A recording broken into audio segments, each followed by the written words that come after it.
చల్లగా ఉన్నప్పుడు కానీ వాన పడినప్పుడు కానీ ఏదైనా స్నాక్స్ చేయాలంటే మీరేం చేసుకుంటారో కూడా కామెంట్ చేయండి. నేనైతే ఇక్కడ చుడువా అయితే చూపిస్తున్నా. అటుకుల్ని ఆయిల్లో కాకుండా నార్మల్గా ఫ్రై చేసుకోండి. దొడ్డు అటుకులు ఇవైతే పల్చటి అటుకులే. తర్వాత అయితే నూనెలో పల్లీలు వేయించుకోవాలి. తర్వాత అయితే పుట్నాలు కూడా వేయించుకొని అవి నూనెలోంచి తీసేసి అటుకుల్లో వేసేసేయాలి.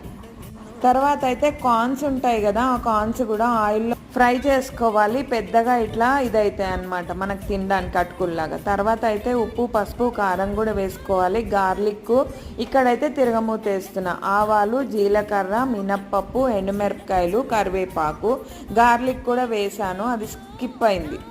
పసుపు అయితే మీరు అటుకుల్లో వేసుకోవచ్చు. లేదు అని అంటే కలర్ రావాలంటే మటుకు ఆయిల్లో వేస్తే మంచి కలర్ అయితే వస్తుంది.